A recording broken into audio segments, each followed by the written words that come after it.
Welcome to the Big Fat Real Estate Checks podcast with Marco Kozlowski, where we help investors like you get the knowledge and skills you need to replace your JOB with passive cash flow for life. Hey, Marco here. I really wanted to share with you our earlier podcast that we created. Now, our mics were not the best, but the content was really strong, and I know you will learn a lot. We had an absolute blast recording this, and I know you're absolutely going to love it as much as we loved recording it. This extremely content-rich information will not only give you the edge in your real estate investing business, but in everyday life. Enjoy. Should we talk about asset classes? Let's talk about asset classes. How about that? Asset classes. I like it. I like it. Who doesn't like assets, right? So, welcome back. In this episode, we're going to talk about asset classes, the pros and the cons, and what's good, what's bad, what's terrible, what you should look for, and what you need to know about different things. Now, we'll start with the obvious, single-family properties. This is what most start with.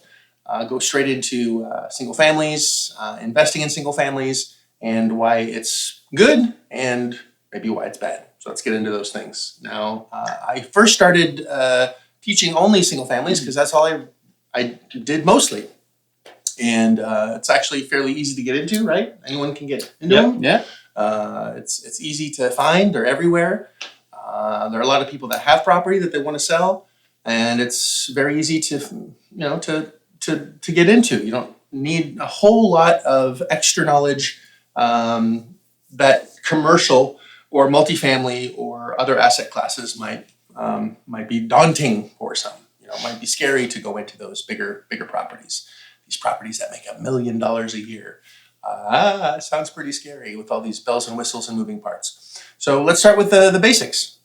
Single families. Well, single family, when I started with single family only because I was exactly what you just said. I was fearful to jump into a 10 unit, 20 unit, because if you haven't done this business and you're a virgin at it, thinking about buying a 10 unit or 20 unit or 50 unit, it's daunting. It's like you're scared shit. Yeah. I know go out of your comfort zone, I get it, but already even being a foreign national, buying in the US was already out of my comfort zone. Are you a foreign national? I'm a foreign national. Oh, I didn't know that. I'm Canadian. He's foreign, that's for sure. I'm foreign, yes. Not like the Mars. Like Are you an alien? You're an alien. I'm not an alien. At least well, according to the U.S. government, you're I'm an alien. Yes, yeah. Am I a legal alien? I think I am. Okay, maybe. But anyways, that's another topic. Well, you're not living here. So my name's Carlito. Welcome. So going into a 20 or 50 unit building was scary. So I'm adding toppings here. So my wife and I decided to do single family. And yes, there's disadvantages to it, but you know what? It made me money in the end. It made me money, not so much on the cash flow, because you can only get so much on an average single family home. We gravitated to the 3-bedroom, 2 baths because we were trying to attract families. Mm-hmm. We didn't want couples because couples, they'll tend to leave. They're not grounded. They're not rooted.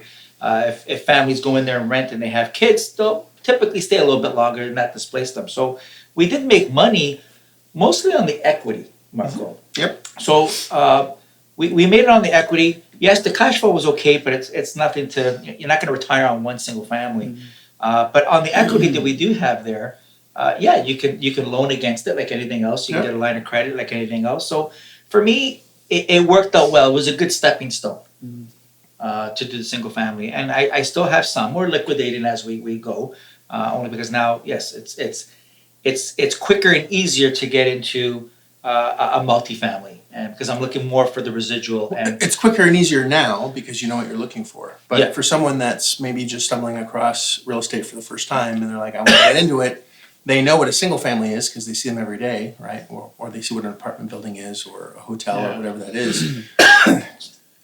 The question really is so if I have no money, right, and I want to start the real estate business, or I have a little bit of money, I maybe 20, 30 grand saved up, and I want to... Excuse me, sorry. You all right?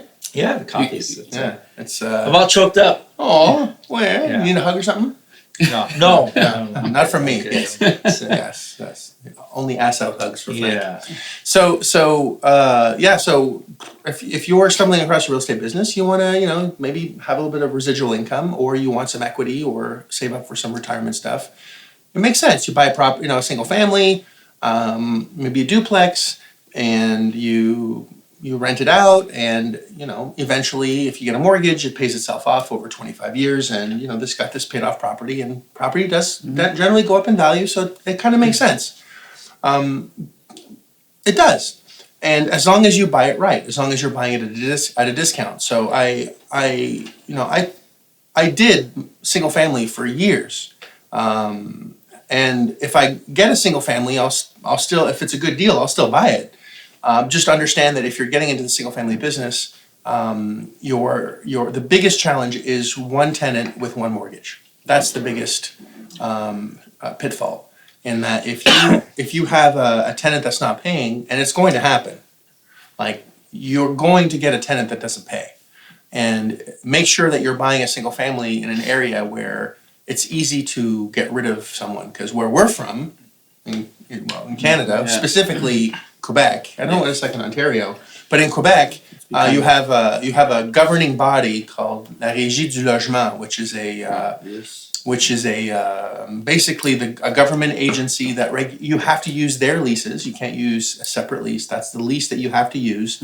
And getting rid of a tenant, it's easier to get rid of herpes than it is to get rid of a tenant. Agreed. I'll say it that way. It's at least a 31 to 60-day process. That's if you're lucky. I think it's but if they're pregnant. Well, hold on a sec. Yeah, I was gonna say there's in other Toronto. rules. In Toronto, we call it the kangaroo court because it's called the tenant and landlord tribunal. It's a tribunal, and now we're in January.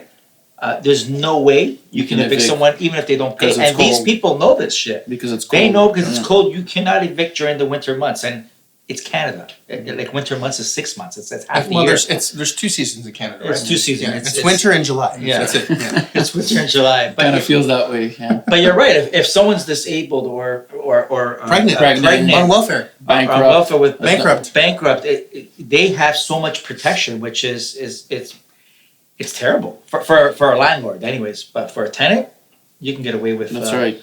You can get away with months of not paying. There's professional tenants out there. Put it this way. Absolutely. It's a skill. Yeah, and the tenants will always know the laws better than you do. So remember that. So understand that if you're going to buy a property and rent it out, make sure you screen your tenants or have a property management company that screens your tenants really well.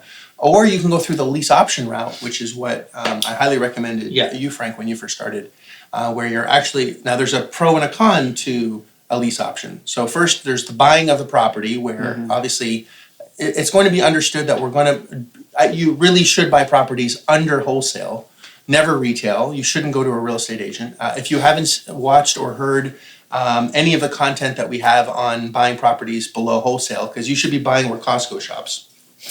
I got Costco. You got Costco in. Yes, and in this episode. So, because I have an obsession with Costco. If you didn't know. It's unhealthy. It's very unhealthy. I actually have a picture of Costco in my bed, and I kiss it. It's in his wallet. It's like I called my 5th child Costco. Yeah. So anyway, so it's important to buy properties under wholesale, to buy the property right, so you have equity in the property the day you buy it. So if there is something that happens, you can exit quickly. You have multiple exit strategies. Very important to know your exits before you get in. We can have a whole episode just on that, boys and girls. And you can rent it, and eventually the tenant is paying off the mortgage. It's still going up in value. You're still getting some cash flow if you bought it right. And even if you almost break even, the property's paying itself off over time. So it kind of makes sense. But now buying it right is another potential issue in the single family world, right? Because if there's already a tenant in there and you're valuing the property based on the cash flow it spits out rather than based on the comparable value of a home, you can make a mistake. And I mean, I remember when we bought our first homes, it's something that it didn't happen to us, but we basically bought 5 houses. You hear that, 5 houses for $90,000. But it was spitting net at the end of each month $2,000, which is amazing. But when it came time that I wanted to get out of the single family to get into the commercial, I wanted to sell these homes. I wasn't able to sell them for more than $90,000, which is kind of weird. There's no appreciation or anything because the values of these homes, I basically paid retail for the houses. I was basically buying the cash flow, and that was where I learned that I can make a really big mistake if I don't do my homework properly. So it's you have to be careful. On that note, so there is different states that where you get into single family, there's no appreciation. Actually, appreciation is probably minus like 0.05, which is fine. People get into the single family in those particular states, and so they just get in for the cash flow. Yeah. So you got it for the cash flow. Correct. But you have to know that going in, saying, okay, I'm just in for the cash flow because it's spitting out 2,000 net. Mm-hmm. But when I sell it, I'm okay with breaking even. And you got to be okay with it. You got to know that ahead of time. Right. And then there's certain markets where they have a modest increase. Like in Florida, I think their increase has been 7%. Yeah. The last couple of years. Well, Florida was the hotter state. I was in Indiana at the time, so yeah, I guess it wasn't as hot. Indiana may be 3% or 4%, but that's homework you got to do up front so you know. So number one, yes, you look at your cash flow, make sure your expenses are paid off and your debt service you can cover, and you do have a little bit left over in your pocket. But at the end, if you know appreciation historically has been only 3% or 2%, don't expect in 5 years to sell it for a huge profit. You're buying it for equity. Some states you're allowed to you could buy for equity and for cash flow. And Florida worked out for me and Linda. So you got to know that going in, right? So how do they find out what the appreciation, if someone's listening to this for the first time, how would I go and find out what the appreciation I is? went on, what's the website? City Feet? No, not City Feet. I went on, there's a website where it has all the stats on Google. No, I Google, but there's a particular web. Yeah, you go to the Google and Google this shit. How do you spell that? Yeah. It's You know what? Google. Yeah. Google. Hey, Google. You can ask any of the girls. You can ask Siri. You can ask Alexa. You can ask Google. You realize all the AIs are girls here. Does Linda know about this? I think it's called City Data. I'm not sure. I haven't gone on the site in a while, but it has all the stats on historically what the appreciation value is. Even population count, is it going down? You can just call also, a couple of brokers and then just have them do the work for you. That's what we like to do, is just basically have everyone else do the work for us. So what you were saying before, Marco, we're not discouraging people to do in single family because there's ways to mitigate your risk on single family. Yes, there is that one tenant, but there's ways. Our way was to secure what we did, a lease option. And we attracted families so they don't move frequently. It's not a couple or they stay there for a long time. They stay there for longer. We usually buy next to an A-rated school, a nice neighborhood that someone wants to live in, right? Stop teasing them because I don't think we're going to discuss lease option strategy today. No, but but hold on. That's just one strategy to mitigate your risk for single family because there is a risk. There's one tenant. When that tenant leaves, you're 100% vacant. Yes. Right. That's the problem. Well, with a lease option though, just so everyone understands what the hell a lease option is when you lease the property with the option to buy to the tenant. So they have a lease agreement, basically like they're paying rent. And usually there's a small premium because they're landlords in training, and then they have the right to buy it for a set price. And that set price is determined when they first get into the property, and they usually have a large down payment, $5,000, $10,000, $20,000. I've gotten $150,000 in down payments from a lease option tenant. And that deposit is tax deferred until they actually close. So it's a deposit, so you don't actually pay taxes on that money until they either buy the property or they forfeit their deposit by stopping to pay the rent. So the great thing about a lease option is you actually get a premium on rent. The bad thing about a lease option is that it's going to end, which means that the property is not going to pay itself off over 25 years. They're most likely going to buy it at one point, which means you're going to make money on the sale, but that means you have to go find another property in order to replace that cash flow. It's like a deferred wholesale. It is, well, it's retail really. Right, but in the sense that you're selling the contract, here you're actually buying it and then you're reselling it, but you know that there's a finite period of time for which you're going to keep it. Correct. It's a ticker that it's going to go off. Now, not everyone buys them. I had one. I went 3 times, so I had a deposit of $8,000 3 times because they defaulted on the lease. So remember, we did two separate agreements. We did the lease agreement and we did the option to buy agreement. Yeah. And we had some language in the option to buy saying if you default on the lease, you forfeit the option. Yep. And it is at a future value. I use the appreciation for that particular city, town, 4% per year, whatever. 4%, 3%. And yeah, they defaulted, had to evict them, but it's okay, even if it was sitting vacant for the 2 months, because I had $8,000 of their money up front. So I put someone else in, got another $8,000. The same thing happened after 2 years. They just couldn't. They didn't default on their lease. They just said I couldn't buy. They moved on and they licked their wounds and they said, okay, I know I lost $8,000. Yeah. And then I did it once more time. So I did it 3 times and I even refied on that property. So I already pulled out the equity. So I refied the property. I already pulled out the equity. So that's why I use it as a stepping stone. That's what I'm saying. It's a good stepping stone for many, because you pull out the equity on that property if you buy it right. That's right. If you buy it at retail, there's going to be no equity. You're going to be waiting 20 years to pull out the equity. And you can do the same thing with basically all residential classes, whether it's a duplex or triplex. With the It lease can be- option, yes, it works with Yes. yes. Yeah. But you can't sell each individual unit. No. You have to do the whole thing. The whole So if you package. have a tenant owner, Well, obviously An the more doors there are in a building, the better it is, at least in my opinion, Same here. because I'd rather have 4 people paying the mortgage or 5 people paying the mortgage or even 100 people paying the mortgage than one person. And the beauty of multifamily is economies of scale, basically. exactly you make more cash flow. You can still buy the property at a discounted rate if you know how to negotiate well. You can still get properties off market. In fact, that's all we do. And you have the luxury of being able to force the value of the property higher. You don't have to wait for 3-4% per year. You can actually force appreciation by increasing the revenue. That's anything over 5 units. So a single family, a 2 unit, a 3 unit, and a 4 unit, that is residential, 100% residential property.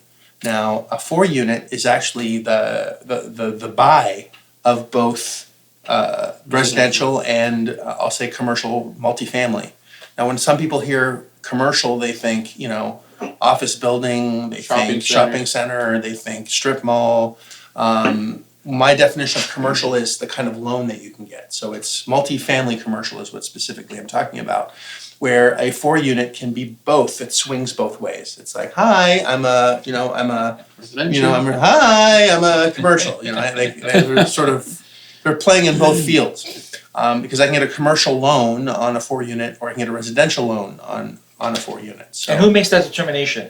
Is it the financial institution at that time that says, you know what, I'm going to classify this as it's a 4 unit. We think it's a residential, so we're going to be based it on comps. It's subjective, which is interesting. It's actually pretty subjective, and it could be zoning as well. I was working with a student of mine that it's a 3 unit, but it's a hair salon. It's a hair salon. There's a barber. So it's hair salon, a barber, and then upstairs there's an apartment. So that's a triplex, right? No, it's a commercial property because there's a business there. So I can't get a residential loan on a property that's zoned commercial. It's a commercial zoning. It's 100% commercial. So this is 100% commercial property, even though it's a 3 unit. Even though there's an apartment upstairs, it's still considered a commercial. I can only get a commercial loan on that. So I have to look at the numbers based on income versus comparables, which is really the biggest difference, the differentiator of how you determine the value of a commercial property versus a residential property. A residential property, we're going to look at comparables, we're going to look at comps. And comps it's almost like I can ask 9 people what something is worth. Like throwing a dart.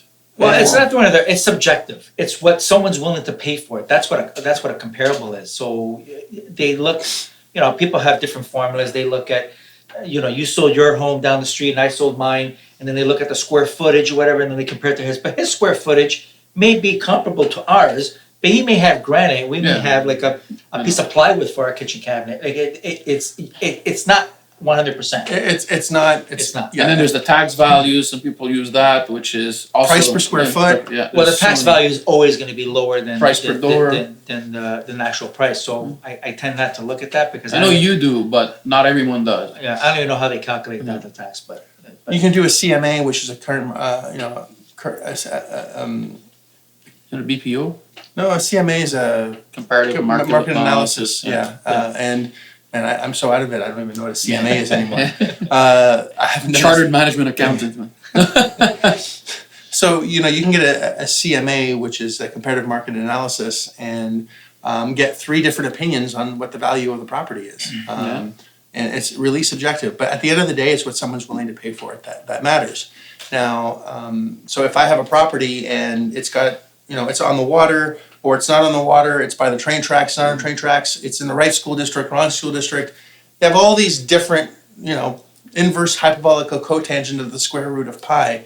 Like it can get pretty complicated. So we don't really know what it's worth really until we put it on the market and we see what the market will bear. And that's just the way it is, right? It's the way the house is even angled on where the sun comes up. Do I get sun in the front in the morning or in the afternoon? It's feng shui. Is it feng shui or but the sun is a big thing. If I have a green box, with the electrical thing on my property, all of a sudden it's less because I got a damn green box, utility box on there. I agree. Right. But at the end of the day, I mean, if you're buying these properties, whether it's single families or duplex or trailer, I mean, you're in it for the income as well, right? It's important that it cash flows the right way. Yes and no. Yes. Like in Australia, for example, there's something called negative gearing, where they buy the property, it has a negative cash flow, it loses $300, $400, $500 every single month because of how it's structured. The rents are not high enough to pay for the mortgages and the expenses and the tax and everything else. And the government, Australian government, wanted to have an incentive program, so they said, okay, we'll call it negative gearing, and we'll give you so whatever money you lose, you can write that off on your taxes. Yeah. So you pay less tax. Well, that sounds great, except it's not sustainable because if you have 100 of those, at one point you can't pay for it anymore. Yeah. So it's not a sustainable business model. So if you're just wanting to buy 1 or 2, and again, have the thing paid off over 25 years, then it makes sense. But it's impossible for you to actually live off real estate now or in the near future. Nope. By doing that. But it's better than putting your money into an IRA or an RSP or some sort of retirement account. Because if you bought 3 houses and waited 25 years and they got paid off, maybe you didn't make an income. But you're going to have more money in equity than you would if you had an RSP. Sure, but I would never recommend anybody buying homes in Australia when they can buy them in the U.S. and have potential appreciation and cash flow now. I agree. We're just making the argument. Correct. That what's better to put money into a retirement account that makes very little, or put it into real estate because the retirement account doesn't make cash flow either, right? But even the IRA or the retirement account, you have to empty that by the time you're dead. That's the idea. Whereas even if they gave the same exact returns, at the end of the day, you have an asset that's left over with real estate that can tag along to your children or whoever you want. I agree. Your mistress, your dog. Wow. I believe most people that participate in that program are doing it for a specific reason, which is tax. They do it because they don't know any better. Well, I beg to differ. I think some people don't know because they're just following the flock. But I think it was originated by people that do know what they're doing, and they want that loss to offset some very big gains.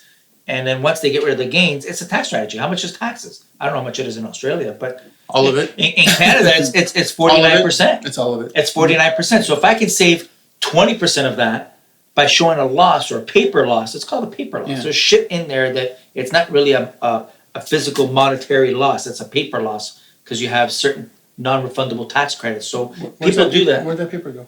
The paper? I lost my paper. You lost the paper, so that's a paper loss. You're losing everyone. Because paper loss is what's on your spreadsheet, man. Aren't you a CPA by trade? I am, but you're losing everyone. I'm not losing everybody. Nobody's here. The camera's leaving. Of course, the camera's leaving. The camera's falling asleep. I'm just saying there's a reason for it. Yes, some people will go into things just because you went into it and they're like, well, if Gabe's doing it, I'm gonna fucking do it.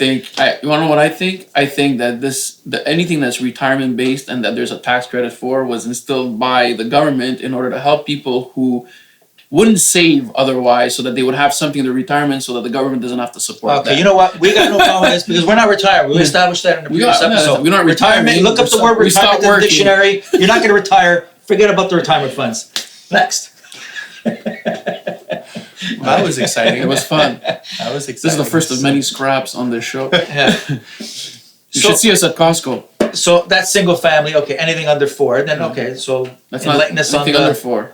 Anything under 4 is residential. Yes. And 4 and up From- is commercial. 5 is 100% commercial, and 4 is basically one or the other. Swings both ways. Exactly. And then you have also, and what else can we discuss? There's mobile home parks, which is another asset class.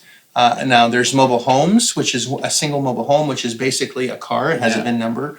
Now a mobile home by itself is pretty much a depreciating asset. It's going down in value. But if you have a whole bunch of those on a lot, and you're collecting rent, if there's more than, I'd say 3, 4, 5 of them, then you have a small mobile home park. As long as they're on the same lot and not separate lots. Yes, right? if it's separate lots, then it's a totally different animal. Then they're single family, you're basically just buying land with a piece of crap on it. That's right. Right. So, That's just how we know. So no, well, there's okay, hold on. There's different. So there's a mobile home park where you have depreciating asset because it's a personal property. It's like your car. Your car goes down as soon as you drive it off the lot. It goes down 20%. But it's important to note So- that because it's a depreciating asset, also the lending on it is you can't get a loan, you can't get a loan. mortgage, you can't Yeah. get a mortgage on a mobile home. No. Just a mobile home. You get a mortgage on land, but you can't get a mortgage on a mobile home. Correct. So with the mobile home park, and there's different ones where some of them have where you can buy a park where the tenants bring their own mobile home. They have it on these big flatbeds and they bring it over and they plop it on blocks and So basically, you're But actually- costing the grass. you're maintaining. Yeah, You're renting the lot. grass. You're Yeah, renting. well, You're that's it. renting With the The lot. land. With Yes, some connections. with connections for sewer and water and. Of course, you yeah, gotta and have the power. utilities and the Yeah. power and the infrastructure for that. Yeah. And then there's others where we have one that it's a mix of both. Yeah. You got mobile homes that are owned by the park, so we bought them, the depreciated assets and the land, and we got some on that land that we just rent out the lot, but it's their own mobile home. And there's pros and cons to both, right? I mean, that if you're buying just the land and tenants are bringing their own mobile homes, you're essentially your maintenance costs are at a minimum because the tenants actually own their homes, right? So you don't have to fix anything in there. All you got to do, your only responsibility, and if you write your lease correctly, you can actually defer that responsibility to the tenants. But you just have to cut the grass and pay whatever common utilities there are. There is, but Now, in a park-owned home where you own the homes as well, the depreciating asset, if you keep it that way, now obviously you can eventually start selling these homes to the tenants if you're in an area where the tenants can actually afford to buy them.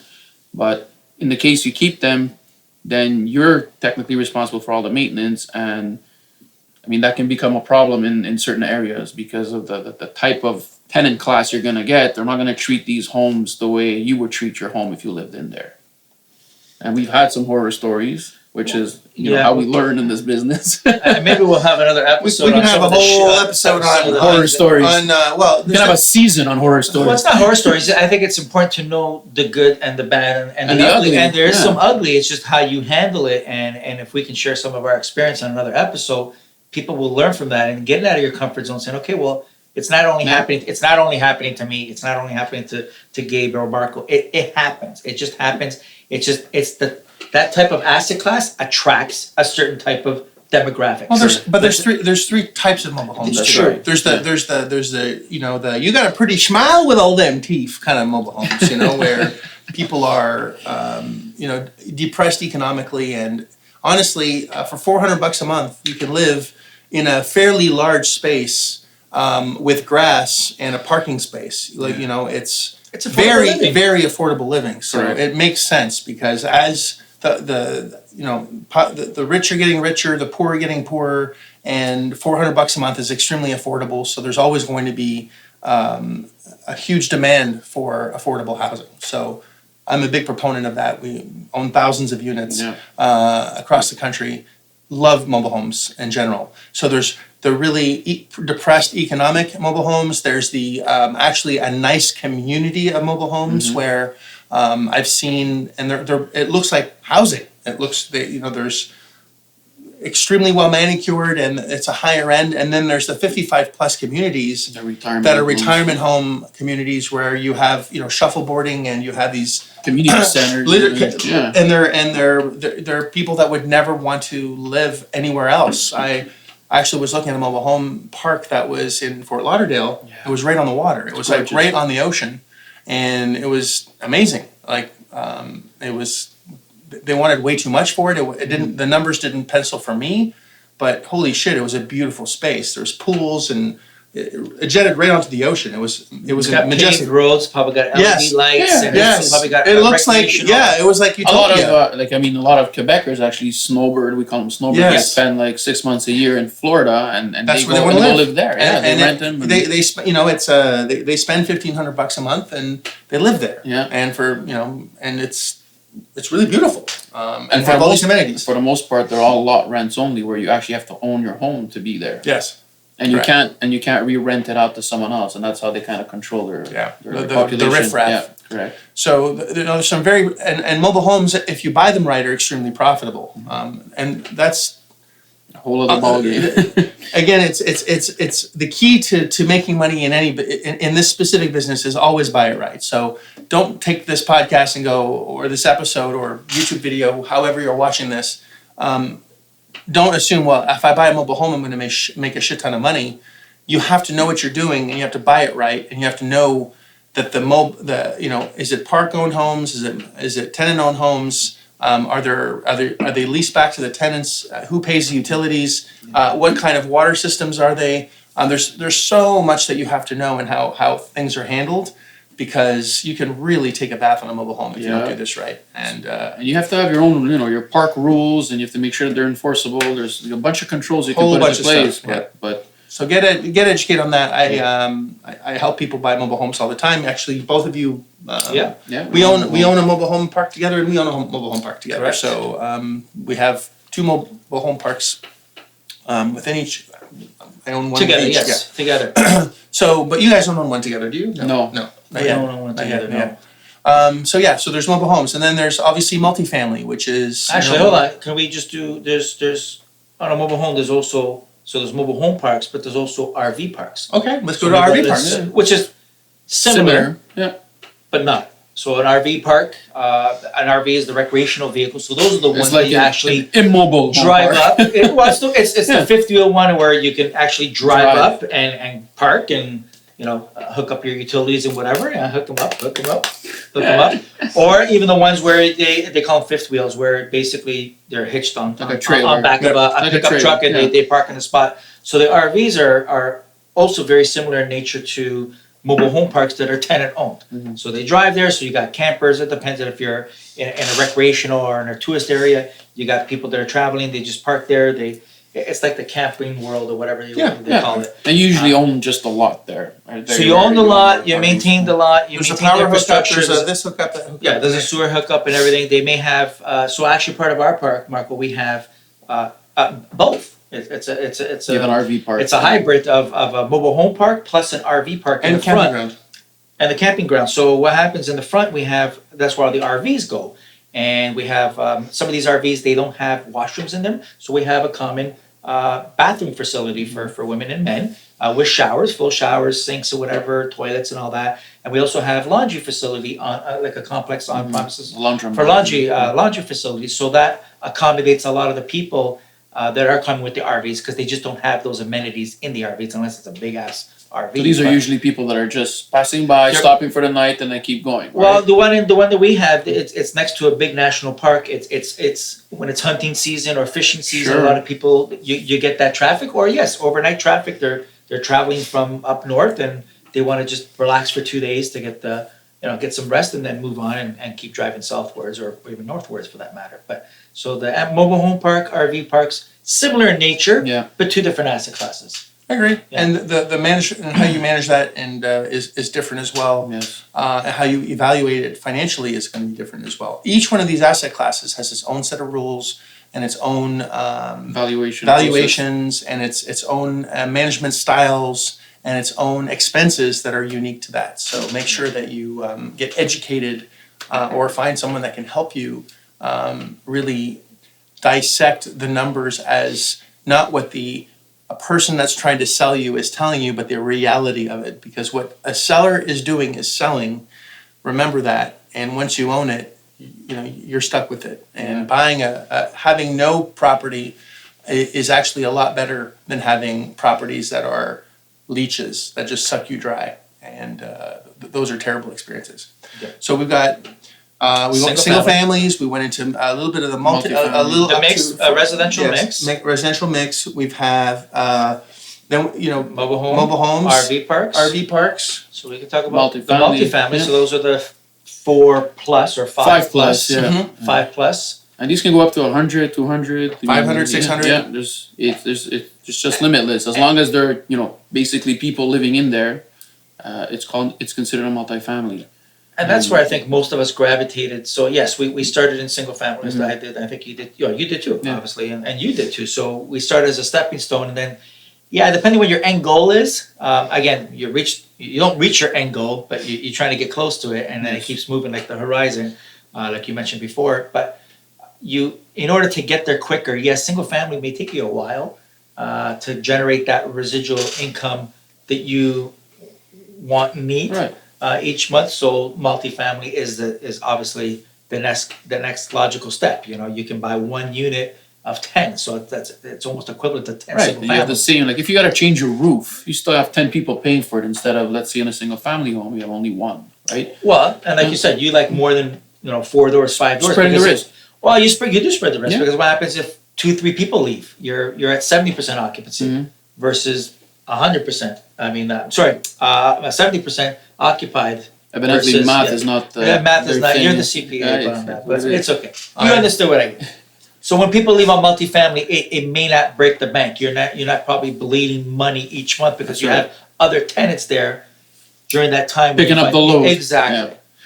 So It's probably the most popular asset class across the nation amongst investors, right? And it's reflected also in the asking prices, and so The returns are much lower on Yeah. bigger units.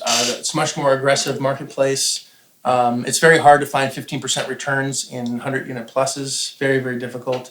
Because there's institutional buyers that are basically private equity funds that are buying these things with 5-6% returns. And we're borrowing the money at 5. For us to buy a property at a 5% return doesn't make any sense. There's no money in it unless you buy it extremely well and aggressively. Or it's a huge value add, meaning that it's a piece of shit and you're going to have to spend a few $1 million to actually get it fixed up and then refinance it. And even then, I see so many emails coming across my desk of people that are buying this amazing deal that I would never go near because it's way too much risk. I would never want to buy a $7 million a property for $7 million that only makes $500,000 before rehab and then makes $700,000 after rehab. After you put $4 million into it, I just don't. doesn't make sense. Well, to me, doesn't make sense. But for them, because they're borrowing the money maybe at 3-4%, Or they're in it for appreciation, or they're in for the appreciation, or they're in for they have a pool of cash that they have access to, and everyone's sharing in the profits, and they're okay with fairly low returns. They're not. They want something that's just low and I just if I'm not making at least 10 plus, I'm out because I'd rather make 10 plus than. But that alone. and it's also because we can in other asset classes, or even still find them in the multifamily. They're just harder to find or to create. It just takes more work to Yeah, create them. that's right. Because good deals are created, they're not found. Just to be clear. I have a love-hate relationship with that's forced appreciation, right? That's Yes. basically what you're doing. You force appreciation by putting capital into a piece of shit or a less desirable property to make it very comparable to the other property so you can increase the rent and get it Increase the filled. value, yeah. So I got a love-hate with that, based on my last experience over the last 2 years on a motel that I have in Florida. But it is a strategy, and it It can is. be very lucrative if you know what you're doing and you have to have patience, especially if you're doing a retrofit. Shit happens when you take down walls.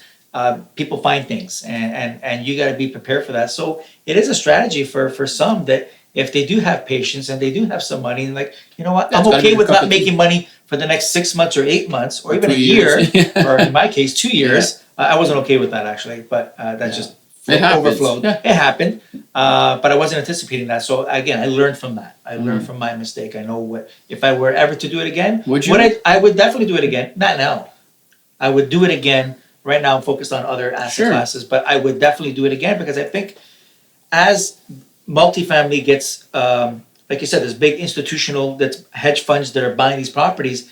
And they're not buying those type of properties. They're buying turnkey. Here's a multifamily. There's tenants in there, and away they go. Mm-hmm. So that may be a change in the economy where we have to start looking at maybe single family again, or looking at multifamilies that, yeah, they're not pretty. They're going to need some love. Well, that's the beauty of when you understand the asset classes, Yeah. then you can kind of divert based on the economic cycle, based on anything that happens. If it's a political issue, if it's an economical issue, if it's a social issue, you can go into any asset class. I think for the most part, as a group, we own pretty much every asset class. Yes. Well, we haven't even talked about storage unit facilities. We haven't talked about hotels, motels, Assisted living facilities. ALFs.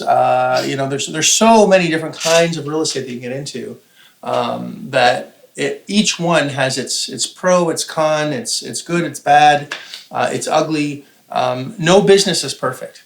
Single families, there's tons of them, but it's one tenant, one mortgage.